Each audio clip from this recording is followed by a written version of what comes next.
اللہ تعالیٰ کی بہت بڑی نعمت ہے۔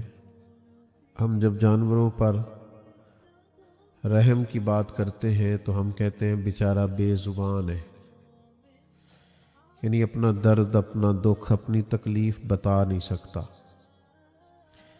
زبان بڑی نعمت ہے کہ آپ اپنا ما فی الضمیر کہہ سکتے ہیں، دل کی بات بتا سکتے ہیں، اپنے دکھ کا اظہار کر سکتے ہیں۔ لیکن زبان کی نعمت کا بھی صحیح استعمال کرنا بڑا ضروری ہے۔ اگر اسی کا غلط استعمال کر لیا جائے تو یہ زبان ہی بعض اوقات بہت سارے مسائل کا سبب بن جاتی ہے۔ مشکات شریف میں حدیث ہے، نبی کریم صلی اللہ تعالی علیہ وسلم بیان فرماتے ہیں کہ تم کبھی کبھی بات کرتے کرتے ایسا جملہ بولتے ہو تمہیں پتہ بھی نہیں ہوتا اور اللہ تمہارے لیے جنت کا فیصلہ فرما دیتا ہے، اور تم بات کرتے کرتے کبھی کبھی ایسا جملہ کہتے ہو تمہارے علم میں بھی نہیں ہوتا، تمہاری توجہ بھی نہیں ہوتی، اور اللہ تمہارے لیے جہنم کا فیصلہ کر دیتا ہے۔ معاذ اللہ۔ سوچ کر بولنا چاہیے، صحیح بات کرنی چاہیے، شر سے، غیبت سے، فتنے سے، بری بات سے اور طعنہ زنی سے اپنی زبان کو محفوظ رکھنا چاہیے۔ کوشش کرنی چاہیے کہ باتیں کم ہوں، زیادہ بولنے سے جملے بے وقت ہو جاتے ہیں، زیادہ باتیں کرنے سے انسان کی وزاداری پہ فرق پڑتا ہے۔ ہر وقت بات کرنے والے کی بات کا وزن نہیں رہتا۔ خیر الکلام ما قل و دل، بہترین بات وہ ہے تھوڑی ہو، جامع بات کریں، گفتگو کریں، ذکر کریں، تذکرہ کریں، لیکن ادھر ادھر کی باتیں کرنے سے بہتر ہے کہ ذکر یا اللہ کا کریں یا اللہ کے رسول کا کریں صلی اللہ تعالی علیہ وسلم۔ اور یہ جو حضور کا ذکر پاک ہے جس کا عنوان سے آج بزم حسن کو سجایا گیا، یہ ذکر تو ویسے ہی بڑا بلند ہے، اس کو اللہ نے بلند کر دیا ہے۔ اللہ تعالیٰ نے فرمایا وَرَفَعْنَا لَكَ ذِكْرَكَ، اے محبوب علیہ السلام ہم نے نا آپ کی خاطر آپ کے ذکر کو بلند کر دیا۔ اور اس کی کیفیت کیا ہے، وہ کس طرح بلند ہے؟ حضرت جبریل امین علیہ السلام سے جب نبی کریم علیہ السلام نے سوال کیا، پوچھا کہ اللہ تعالیٰ نے میرے ذکر کو کیسے بلند کیا ہے، تو حضرت جبریل علیہ السلام عرض گزار ہوئے، یا رسول اللہ صلی اللہ تعالیٰ علیہ وسلم، رب فرماتا ہے جہاں میرا ذکر ہوگا نا اے میرے محبوب، وہاں آپ کا بھی ذکر کیا جائے گا۔ حضور کا تذکرہ بلند ہے، نبی پاک کا ذکر ہر وقت ہو رہا ہے، ہر جگہ گونج رہا ہے، اذانوں میں بھی، نمازوں میں بھی، درودوں میں بھی، سلاموں میں بھی۔ جتنی کتابیں حضور کی سیرت مقدسہ پر لکھی گئی ہیں، جتنی حضور کی نعت کہی گئی ہے، جتنا حضور کے محاسن کا بیان کیا گیا ہے، جتنا فضائل، خصائل، شمائل کا بیان کیا گیا ہے، کوئی سوچ بھی نہیں سکتا۔ ہم تصور بھی نہیں کر سکتے کہ کس طرح اللہ تعالیٰ نے اپنے محبوب کے ذکر کو بلند کیا، یہاں تک کہ دوسرے بھی، غیر بھی۔ اللہ کرے آپ موبائل کم دیکھیں اور میری بات زیادہ سنیں، ذرا آمین تو کہیے گا۔ موبائل تو آپ کے پاس ہی ہے یار، اور پھر یہ کہ موبائلوں میں تو ملاقات پہلے بھی رہتی ہے، تو میرا دل تھا کہ آج کوئی درمیان میں شریکہ نہ بنے، آپس میں بات چیت کریں۔ تو کافی سارے کیمرے لگے ہوئے ہیں، یہ آپ کو دے دیں گے، بس باقی دوست میری بات پر توجہ کریں۔ عزیز دوستو، غیروں نے حضور کی یہ شعر غیر مسلم کے ہیں، وہ کلمہ نہیں پڑھتا تھا، غیر مسلم کے شعر۔ وہ کہتا ہے یہ کس نے ذروں کو اٹھایا اور صحرا کر دیا، یہ کس نے قطروں کو ملایا اور دریا کر دیا، یہ بھلا کس کی حکمت نے یتیموں کو کیا در یتیم اور غلاموں کو دنیا بھر کا مولا کر دیا۔ تو غیروں نے مناقب کہے، نعت کہی، ذکر کیا، تذکرے کیے۔ ایک صدر گزرا ہے امریکہ کا، تو وہ جیسے ہی برسر اقتدار آیا، لوگوں نے اس سے پوچھا کہ ہر آدمی کوئی نہ کوئی ویژن بیان کرتا ہے، تمہارا بھی کوئی ویژن ہوگا؟ ہر آدمی کسی نہ کسی پالیسی کے تحت اپنے ملک کو چلاتا ہے، تو کوئی تمہاری بھی پالیسی ہوگی؟ وہ سیاہ فام صدر تھا، اسے کالا کہہ کے پکارا جاتا تھا، بہت لمبا عرصہ نہیں گزرا اسے رخصت ہوئے صدارت کے عہدے سے۔ اس سے لوگوں نے پوچھا کہ بھائی تم کس طرح اپنے ملک کو چلاؤ گے؟ تو کہنے لگا میرے پاس نہ مسلمانوں کے نبی صلی اللہ تعالی علیہ وسلم کا ایک فرمان پہنچا ہے، اور وہ میری پالیسی ہے، اور وہی میری زندگی کی، نجی زندگی کی بھی وہی پالیسی ہے، اجتماعی زندگی میں بھی میرا وہی دستور ہے، اور میں اسی کے تحت سارے نظم کو لے کے چلوں گا۔ تو لوگوں نے کہا وہ کیا؟ کہنے لگا نبی رحمت صلی اللہ علیہ وسلم نے فرمایا مومن وہ ہے جو اپنے لیے پسند کرے وہی اپنے بھائی کے لیے بھی پسند کرے۔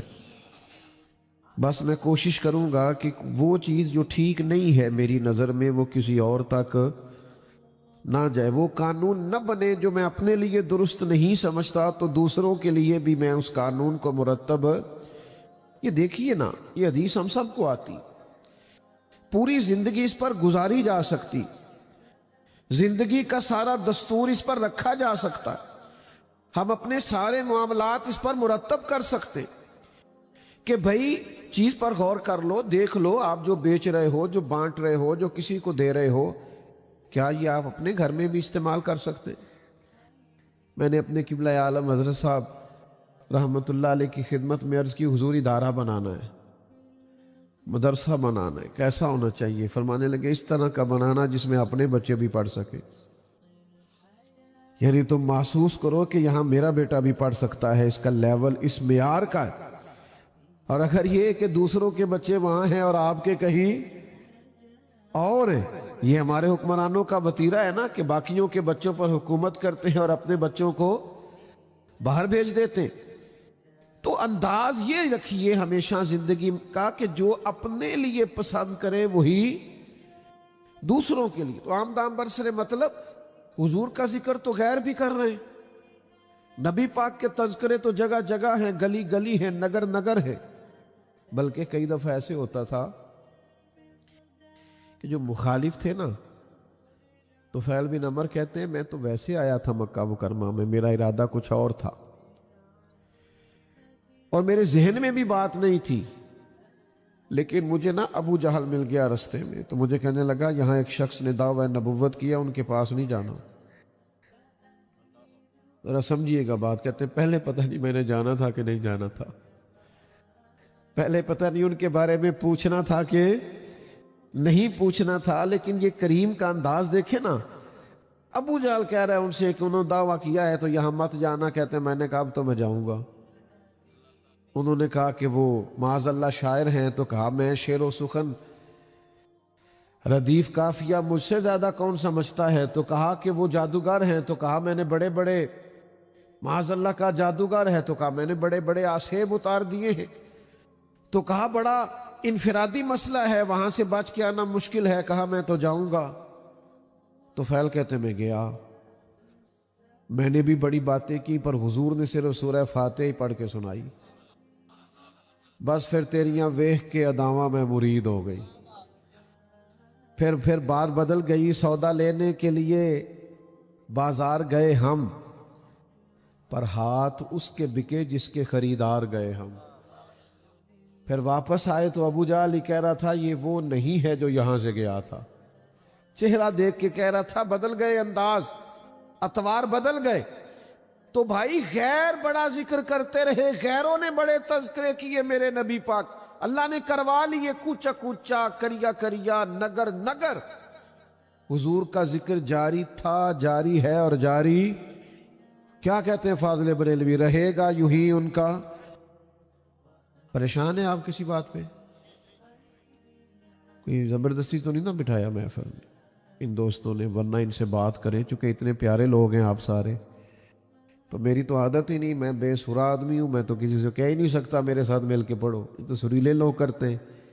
تو چلو اتنا تو آپ کہہ سکتے ہیں نا کہ رہے گا یوں ہی ان کا۔ او ماشاءاللہ، رہے گا یوں ہی ان کا، پڑے خاک ہو جائیں جل جانے والے. تو ہمیشہ رہے گا.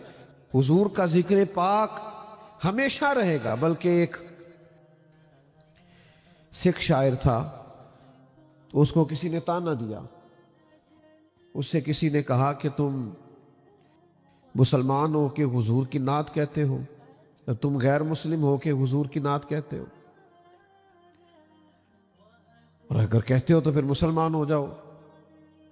تو وہ کہنے لگا یار تم مجھ پر پابندی کیوں لگاتے ہو کہ میں غیر مسلم ہوں تو حضور کی نعت نہیں کہہ سکتا. وہ کہنے لگا ہو جائے عشق کسی سے کوئی چارہ تو نہیں، ہو جائے عشق کسی سے کوئی چارہ تو نہیں، اور صرف مسلم کا محمد پہ اجارہ تو نہیں. وہ تو عالمین کی رحمت ہے، تو ہو گیا بس. پیار کیا کیا جا سکتا ہے. تو جو عرض کرنا چاہتا ہوں، جو سمجھانا چاہتا ہوں کہ نبی پاک کا ذکر جگہ جگہ ہے، نگر نگر ہے، گلی گلی ہے، ہر مقام پہ ہو رہا ہے اور ہوتا رہے گا. بس ہمیں ہمارے امام نے یہ مقصد دیا ہے کہ تم نے بھولنا نہیں، تم نے بھولنا نہیں. حضور کب تک کرنا ہے؟ تو فاضل بریلوی کہتے ہیں حشر تک ڈالیں گے ہم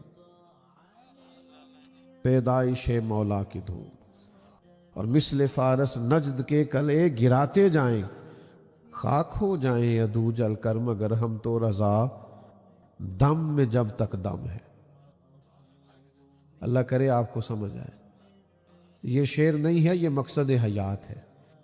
یہ فقط شعر کا مصرع نہیں ہے، یہ کسی شخص کا ولولہ ہے، کسی کا جذبہ ہے، کسی کا دستور حیات، کسی کا منشور ہے کہ ہم کریں گے کیا.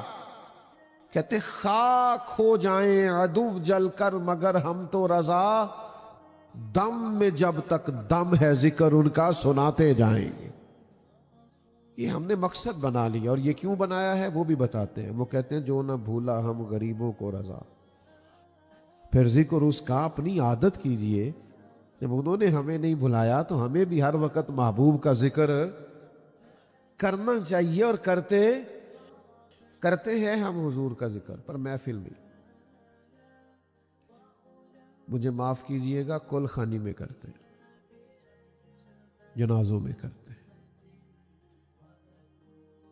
اللہ ماشاءاللہ. تکلیف سے بات کر رہا ہوں، چیلم پہ کر. یہ بچے کی مہندی والے دن حضور کا ذکر کیوں نہیں یاد آتا؟ پھر غلام رسول نہیں. میں تو صرف اس بندے کو دیندار مانتا ہوں جس کے گھر میں شادی ہو تو پتہ چلے کتنا دیندار ہے. محفل میں تو سارے دیندار ہیں، جنازے میں سارے دیندار ہیں. دین کا پتہ تب چلے گا جب تو بیٹی اور بیٹے کا بیاہ کرے گا. پھر تو کتنا ذکر رسالت معاب صلی اللہ علیہ وسلم کا خیال کرتا ہے. پھر تو کہاں تک شریعت کی پاسداری کرتا ہے، کہاں تک لحاظ کرتا ہے تو دینی تعلیمات کا. پھر سمجھ آئے گی تو کتنا دیندار ہے. لیکن اس دن کہتے ہیں میرا بیٹا نہیں مانتا، میرا فلانا نہیں مانتا، میں بچوں کے ہاتھوں مجبور ہوں. یہ بہانے کسی اور کو سنانا، یہ بہانے.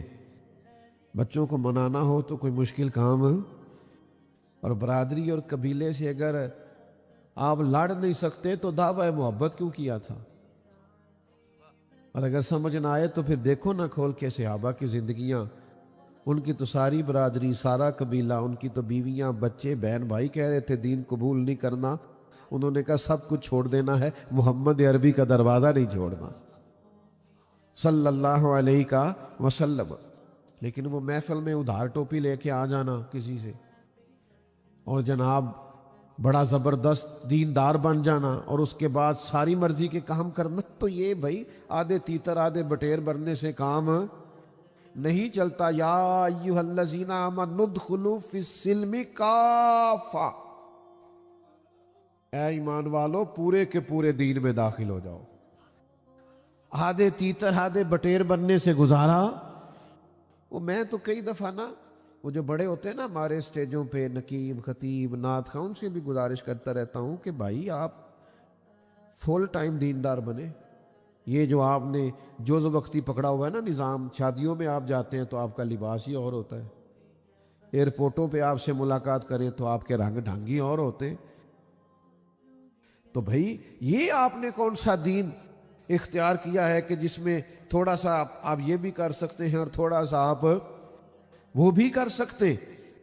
پورے کے پورے دین میں حضرت عبداللہ ابن سلام رضی اللہ تعالیٰ عنہ نے اور ان کے کچھ دوستوں نے یہودی مذہب چھوڑ کر دین اسلام کا کلمہ پڑھا تھا.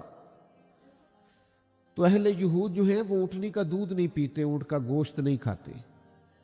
تو مسلمانوں میں فرض نہیں ہے اونٹنی کا دودھ پینا. ہمارے ہاں ہمارے خطے میں تو ویسے ہی رواج نہیں ہے، گائے یا بھینس کا دودھ پیتے ہیں. ہو سکتا ہے میں یہاں ہاتھ کھڑے کروں کہ کون کون ہے جس نے اونٹ کا دودھ پیا، تو بہت سارے لوگ ہیں ہم نے کبھی نہیں پیا اونٹنی کا دودھ، اونٹ کا گوشت کبھی نہیں، کا رواج نہیں ہے. لیکن وہ لوگ کہتے ہیں کہ چونکہ ہم اس مذہب سے اس طرف آئے تھے یہودی مذہب چھوڑ کے، تو وہاں چونکہ منع تھا تو طبیعت میں تھوڑی سی ناپسندیدگی تھی اونٹ کے گوشت کے تعلق سے، اونٹنی کے دودھ کے تعلق سے. تو دل میں خیال آیا کہ مسلمانوں میں فرض نہیں اور وہاں منع ہے. زیادہ غور کریں نوجوان میں کیا کہہ رہا ہوں. مسلمانوں کے ہاں ضروری نہیں، آپ نے کبھی نہیں سنا ہوگا کہ واجب ہے اونٹنی کا دودھ پینا یا فرض ہے اونٹ کا گوشت کھانا. یہاں ضروری نہیں، وہاں منع ہے. تو دل میں خیال آیا کہ تھوڑا سا چلو اس مذہب کی بھی رعایت ہو جائے گی. تو ہم نے ارادہ کیا کہ اونٹنی کا دودھ نہیں پینا، اونٹ کا گوشت نہیں کھانا. اللہ نے قرآن نازل کر دیا، یا ایھا الذین آمنوا ادخلوا فی السلم کافہ، اے ایمان والو پورے کے پورے دین میں داخل ہو جاؤ، تمہیں ذرا سا بھی ادھر ادھر جانے کی اجازت نہیں ہے. یہ کیا بات ہوئی کہ تھوڑا سا یہ بھی اور تھوڑا سا وہ بھی، تھوڑا سا برادری بھی، تھوڑا سا قبیلہ بھی، تھوڑی سی دنیا داری بھی؟ نا غلام فریدہ میں ساری تیری، ساری تیری. آپ کو مکمل اس طرف جانا ہے. یہ نہیں ہو سکتا کہ آپ کہیں کہ ٹھیک ہے میں محفل ہوں تو چلو ٹھیک ہے، وہاں بھی ہلکی سی صدارت کار آتے ہیں اور وہاں معاذ اللہ تعالیٰ ناچ گانے کا اور غیر شرعی کاموں کا پروگرام ہوا تو دوڑ کے میں ادھر سے بھی چکر لگاؤں. تو یہ بات درست نہیں ہے. ان کو بھی سمجھائیے کہ یہ کام درست نہیں ہے. تو ذکر رسالت معاب کرنا ہے تو پھر ہر جگہ کرنا ہے، پھر ہر مقام پہ کرنا ہے، پھر شادی والے دن بھی کرنا ہے، پھر ولیمے والے دن بھی کرنا ہے. اور پھر یہ تو نہیں نا ہونا چاہیے کہ دکھوں کا رشتہ رب رسول سے، جب دکھوں کا وقت آیا تو اللہ رسول کا نام لے لیا اور جب سکھ ملے تو نہ. مومن کی شان یہ ہے کہ اس کے سارے رشتے ہی اللہ رسول کے ساتھ. تو نبی کریم کا ذکر ہر موقع پر. نوجوانوں اڑ جاتے ہو نا ذات کے لیے، اڑ جاتے ہو میں نے یہی لینا ہے. بچے ضدیں کرتے ہیں نا، کاش کوئی ایک آدھ ضد تم نے حضور کے لیے بھی کی ہوتی. نہیں، میری شادی پہ کوئی غیر شرعی حرکت نہیں ہوگی، یہ میرا فیصلہ ہے. میں کوئی وہ کام نہیں کرنے دوں گا جو شریعت سے ٹکراتا ہے، یہ میرا یار اس کے لیے بھی تو کبھی کھڑا ہو کے دیکھ نا، اس کے لیے بھی تو ڈٹ کے دیکھ تاکہ تیرے باطن میں وہ خاص نور پیدا ہو جو بندہ مومن کی شان ہے. تو بس ایک تو یہ کہ حضور کا ذکر پاک کرنا ہے اور خوب کرنا ہے. لیکن دو تین چیزیں زیر غور رہیں، باقی سارے تذکروں کا رنگ اور ہے، حضور کے ذکر کے آداب اور ہیں. اس ادب کا خاص خیال رکھنا. تھوڑا سا نا خاص قسم کا ذوق ہو حضور کے ادب کا، خاص قسم کا دیکھیں کسی حدیث میں نہیں آیا، کئی حکم نہیں نبی پاک علیہ السلام کا کہ میری حدیث لکھو تو پہلے غسل کرو، کپڑوں کو خوشبو لگاؤ، 2 رکعت نماز نفل پڑھو، کہیں لکھا. لیکن امام بخاری رحمۃ اللہ علیہ نے جب بھی حضور کی کوئی حدیث لکھی ہے نا، ہم بھی بہت ساری حدیثیں بیان کرتے ہیں تو ایک وضو سے ہی ہو جاتی ہے، لیکن امام بخاری نے ہر حدیث سے پہلے وضو کیا، ہر حدیث سے پہلے خوشبو لگائی ہے، ہر حدیث بیان کرنے سے قبل 2 رکعتیں نماز پڑھی ہے. اس لیے کہ ذکر عام نہیں، مدینے والے کا ذکر ہونے لگا، یہ رسول کریم کی بات ہونے لگی. یہ نبی پاک کے تذکار جمیلہ چھڑنے لگے. انہوں نے ہر موقع سے پہلے اپنے آپ کو اس ترتیب سے تیار کیا جو ادب کا تقاضا ہے، محبت کا تقاضا ہے، شوق کا تقاضا ہے، واہ رفتگی کا تقاضا ہے. پھر قابل غور بات یہ ہے، میں کہہ چکا ہوں کہیں تاکید نہیں آئی، لیکن کسی شخص نے مزہ لینا ہو نا، کسی بات کا سرور حاصل کرنا ہو، تو یہ اس کی اپنی نیت اور ارادے پہ ڈیپینڈ کرتا ہے. کچھ لوگ کسی سے ملنے جاتے ہیں تو اٹھ کے چلے جاتے ہیں، اور کچھ کسی سے ملنے جاتے ہیں تو سارے آداب کا خیال کر کے جاتے ہیں. وہ سارے آداب کا جو خیال کر کے جاتا ہے اس کا کشکول بڑا سیدھا ہوتا ہے، وہ فیض سے کشکول بھر کے لوٹتا ہے. پیالہ تو سیدھا ہونا چاہیے نا کچھ لینے کے لیے. تو یہ بات سمجھ لیں اور اس کو یاد کر لیں کہ حضور کا ذکر پاک تھوڑا انفرادی ہے. ہمارے اسٹیجوں پہ بعض اوقات بڑی بھاگ دوڑ ہوتی ہے حضور کے ذکر پاک کے لیے. میں تو خیر کمزور آدمی ہوں تو کئی دفعہ ڈر جاتا ہوں. وہ جب نقیب بھاگ کے ادھر چلا جاتا ہے نا، پھر بھاگ کے ادھر چلا جاتا ہے، انہوں پوچھئے کی اور لگا، کہنا میں جملہ دین لگا. بھی تو جملہ دین لگا کہ بم جلان لگے کوئی؟ تو کر دے جو بات کرنی ہے ختم. اور پھر تو نے کتنی دفعہ کہا ہے اپنے نقابت میں اور خطابت میں کہ سارا قرآن حضور کا ذکر ہے، تو پڑھنا چاہ رہا تھے. پھر آپ یہ مہذب اسٹیج ہے، اس کو آپ اس کے آداب کا خیال کریں. یہ کوئی ایسا نہیں ہے کہ آپ کی جو طبیعت میں ہے اور جس طرح کا آپ کا مزاج آیا آپ اس طرح کا کریں. اس ذکر کے تقاضے اور ہیں، اس ذکر پاک کا انداز تھوڑا اور ہے. یہاں آپ کو بہت زیادہ سمٹ کے، بہت زیادہ اے پائے نظر ہوش میں آ، کوے نبی ہے. آنکھوں سے بھی چلنا یہاں بے ادبی ہے. جملے دھلے ہوئے ہوں، لفظ باوضو ہو، بات کرنے میں قرار ہو، کہنے والا مؤدب ہو، سننے والا ادب سے بیٹھا ہو. یہ ساری کیفیات سے سرشار جب ذکر ہوگا تو پھر ذکر رسالت مآب کی لذت اور روحانیت حاصل ہوگی. امام مالک رحمۃ اللہ علیہ کے دروازے پہ دستک ہوتی تھی. بہت بڑے فقیہ تھے، مجتہد تھے، امت ایک بہت بڑی تعداد ان کی تقلید کرتی ہے. تو امام صاحب کے دروازے پہ دستک ہوتی تو پوچھتے کون آیا ہے؟ تو عرض کی حضور ایک سائل ہے، سوال کرنا چاہتا ہے، دین کے بارے میں کچھ پوچھنا چاہتا. تو آپ فرماتے اس سے پوچھو، کوئی فقہ کا مسئلہ پوچھنا ہے یا حدیث پاک؟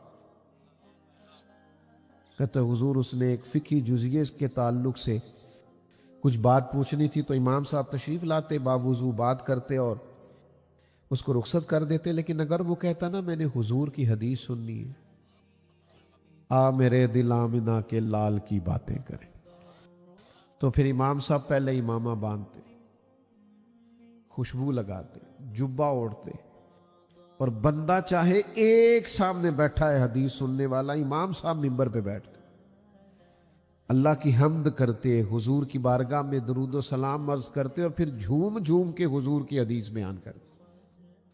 یہ کیفیات پیدا کریں نا، یہ ذوق لائیں نا. آپ کا وہ انداز تھوڑا نرالا اور انفرادی ہو. نعرے تھوڑے بھی لگ جائیں تو خیر ہے، ادب قائم رہنا چاہیے.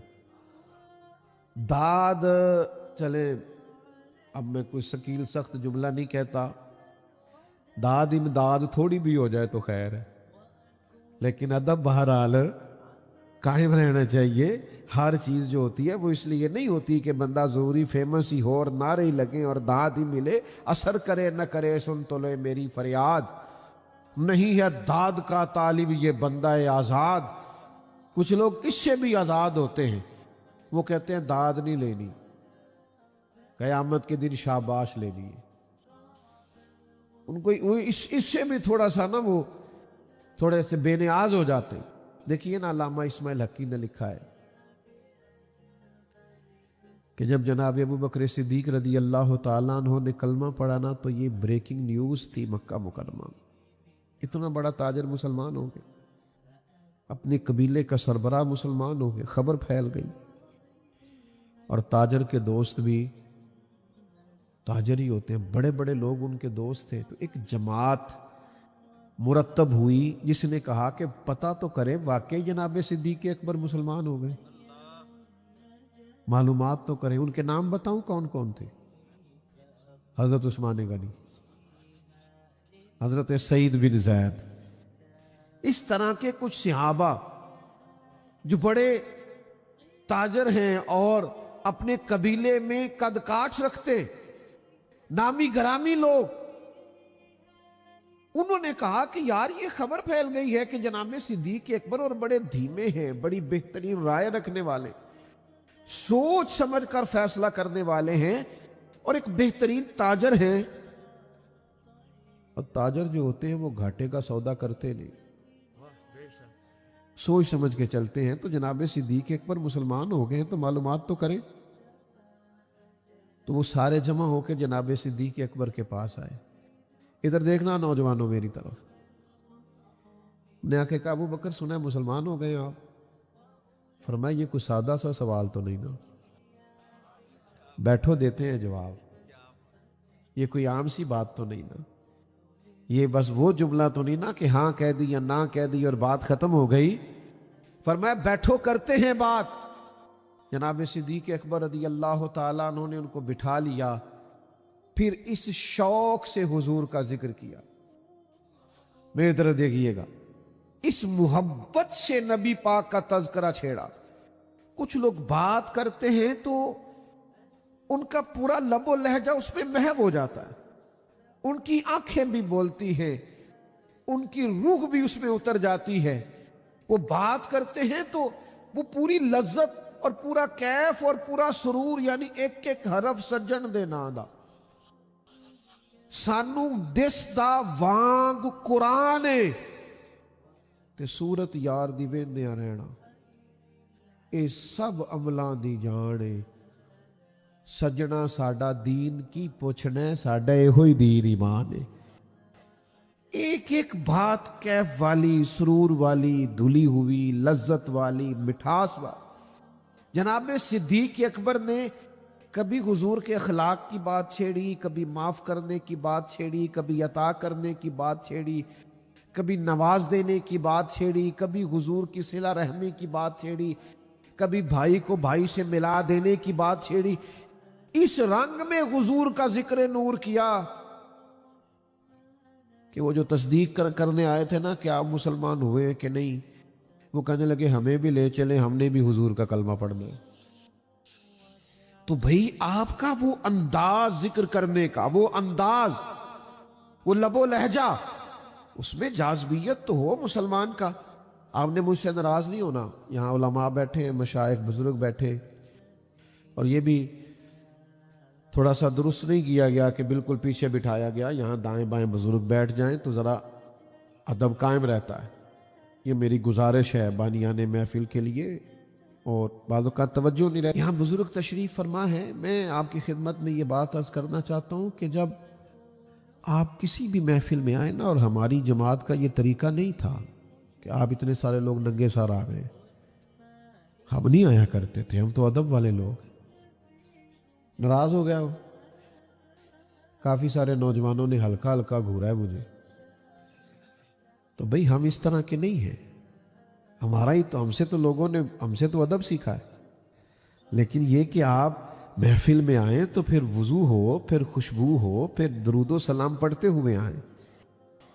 ہماری محفلیں تو نور بھر دیا کرتی تھی، یہ تو کیف اور سرور سے مالا مال کر دیا کرتی تھی۔ ان محفلوں کا تو کوئی رنگ دبالا ہوتا تھا، اس کا سٹیٹس لگانا ضروری نہیں، اس سے روح تازہ کرنا ضروری۔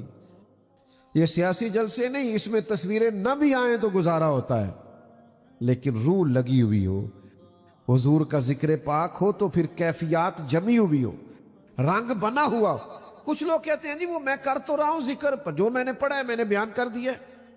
یہ بھی بعض لوگوں سے سننے میں ملتا ہے کہ جناب آپ اس کے اندر بات بھر رہے ہیں، رنگ بھر رہے ہیں، فلاں خطیب نے، فلاں نقیب نے اس کے اندر کچھ رنگ بھر دیے ہیں، خوبصورتی پیدا کر دیا، جملے اچھے تلاش لیے ہیں، پر وہ کتاب میں تو یوں ہی لکھا تھا۔ وہ بھائی کچھ ذکر ایسے ہوتے ہیں جن میں جیسے جیسے لکھا ہے نا وہ لفظ بلفظ بیان نہیں ہوتا،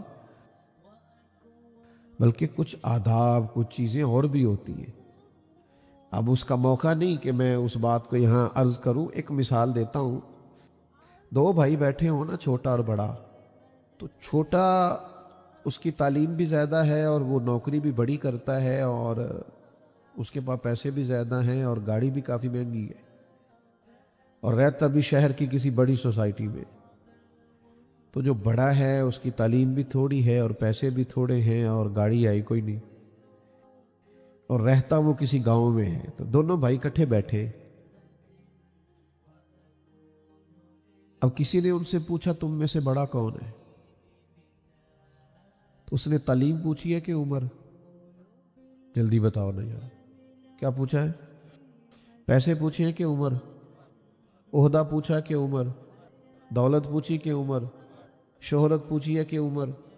سادی سی بات ہے، دو لوگ بیٹھے ہیں، بڑا اور چھوٹا، پوچھ لیا بھئی آپ میں سے بڑا کون ہے؟ تو اب وہ بڑا بیچارہ کہہ دے نہیں یہ اس کے پاس پیسے زیادہ ہیں، اس کی تعلیم زیادہ ہے، یا چلے آپ دینی تعلیم بھی فرض کر لیں کہ یہ عالم ہیں، یہ فاضل ہیں، یہ بہت بڑے ہیں تو یہی بڑے ہیں۔ تو یاد رکھے کہ ایسا نہیں ہوتا یہی ہے کہ جناب میں بڑا ہوں اور یہ مجھ سے، چونکہ وہ عمر پوچھی ہے۔ یہ دیکھو عام تو بات یہی ہے، پر جب بات ہو نا ذکر رسالت معاف کی،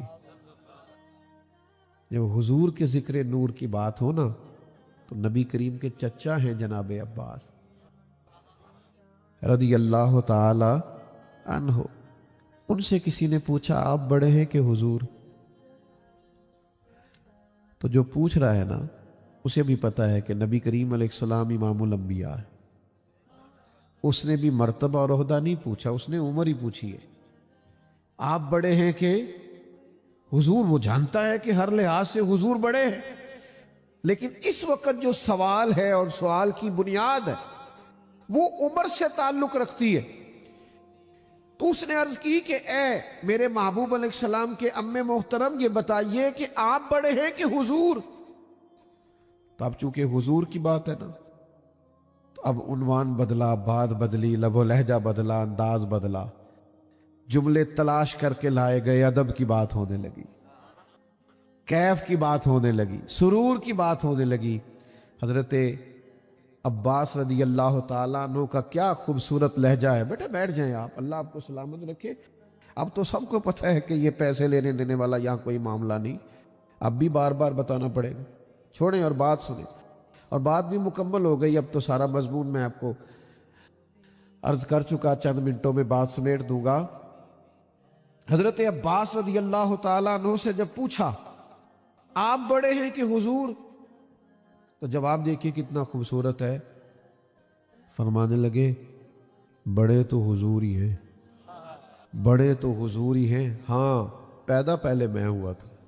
یہ انداز تکلم، یہ انداز گفتگو، یعنی یہ دھلے ہوئے اور نکھرے ہوئے اور شہد سے زیادہ میٹھے جملے، اس لیے کہ بات نبی پاک کی ہے نا۔ والا حضرت بریلوی رحمۃ اللہ تعالی علیہ جب ترکیوں کا زمانہ تھا تو مدینہ منورہ تشریف لے گئے، تو سامنے نا گنبد شریف کے، گنبد خضرا شریف کے سامنے دو کھجور کے درخت تھے۔ تو رات کو مشاعرہ ہو رہا تھا، کچھ شعراء تھے ہند کے پہنچے ہوئے، تو کسی نے کہا کہ یوں ہے درخت حضرت والا کے سامنے، مجنوں کھڑا ہے خیمہ لیلا کے سامنے۔ اعلیٰ حضرت فرمانے لگے تشبیہ ٹھیک نہیں دی، حضور کے اجرائے نور اور یہ آپ نے کیا کہہ دی، بالکل بات غلط۔ تو سارے تو جنہیں جانتے ہوتے، تو نہیں جانتے ہوتے تو پھر وہ نہیں جانتے ہوتے، ان بیچاروں کو پھر اعتراض کرنے میں دیر نہیں لگتی، تو کہنے لگے جی اعتراض کرنا آسان ہے، شعر کہنا مشکل ہے۔ فاضل بریلوی کہنے لگے کہہ دیتے ہیں، ملک سخن کی شاہی تم کو رضا مسلم، کہا کہہ دیتے ہیں، کہا کہیے۔ فرمانے لگے وہ دو درخت ہیں گنبد خضرا کے سامنے کھجور کے، اس زمانے میں۔ تو فاضل بریلوی فرمانے لگے یوں ہیں درخت، یہ حضور کی بارگاہ ہے، یہاں ذکر کرنا ہے تو آداب اور ہے۔ فرمایا یوں ہیں درخت حضرت والا کے سامنے، گویا قدسی کھڑے ہیں عرش معلا کے سامنے۔